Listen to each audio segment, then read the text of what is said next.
WWDC 2018. WWDC 2018. What to expect? Part 1 of 4. Hey guys, what's going on? 24/7 Tech here, and today we have WWDC 2018. What to expect? Part 1 of 4. So in this series, well, small series, this will probably be there for the next maybe 10 to 15 days. This will be what I'm working on. You probably have noticed I pretty big gap since I made my last video. So basically what we're going to be talking about in this is what Apple's going to release in WWDC 2018. So part 1, which is this one which you're watching right now, it's going to be the introduction to this. So introduction to WWDC, the history and all that stuff. Part 2 is going to be of software. Part 3 is miscellaneous hardware except Mac, because part 4 is Macs. All the Macs, which are going to be coming up.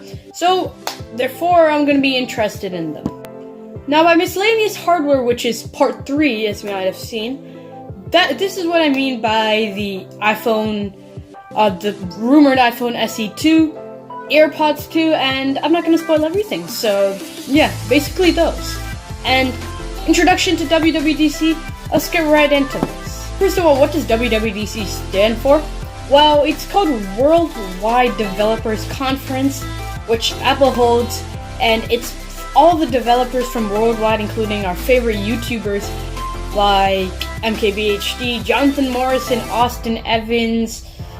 All those people go to this event just to capture all those amazing moments that it offers. And the objective of it is to release basically new types of products, which sometimes might not even be released until later, but to tease different new hardware and software products. So WWDC is basically where you'll be seeing the new iOS update, the new macOS update, the new watchOS update, and some few minor new product releases. But in this WWDC, we'll be seeing a nice balance of both. I'd say we're still seeing all those software releases, but we're going to see a lot of hardware releases, which might even make this better than Apple's fall event that it usually holds for the iPhones. But yeah, you know, we can't really judge about that, so yeah. Someone who isn't really educated on WWDC, Apple's events and all that stuff, probably wondering, what big product launches have came in this WWDC generations? Well, the big one which happened last year itself, the iMac Pro, a huge big hitter for video editors just like me. I don't own it because that's too much money, but really powerhouse of a machine coming out in this event, actually. And oh yeah, for all of you HomePod owners, this is where it was released.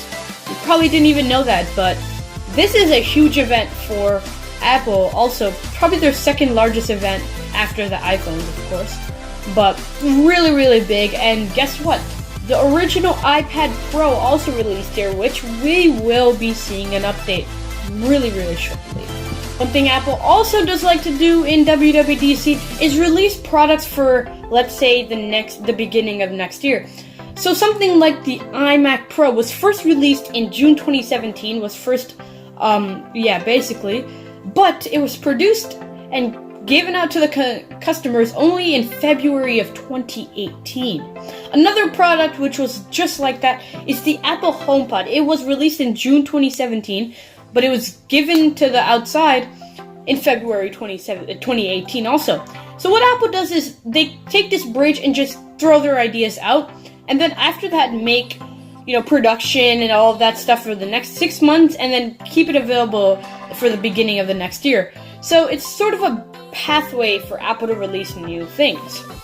WWDC this year will be hosting a bunch of different product varieties, including new iPhones, which really, really good, and it's gonna get really nice. Also new iPads, which we really haven't seen lately, so nice to have, and even new MacBooks. And you'd be surprised, another powerhouse machine is coming, which I'll be talking about right. So you could say this is sort of a blooper for the upcoming events or upcoming parts of this. Yeah, it is. So one thing which Apple is going to release is the new redesigned Mac Pro. Just like the iMac Pro, we're basically speculating it to be release date June 2018, available around maybe February or even March 2019. So basically, that's going to be one of the most headlining features because pro editors are still wanting a new Mac Pro, and they really want to refresh. So time's ticking, Apple, keep going. So good job to Apple. There you have it. That's part 1 of the series.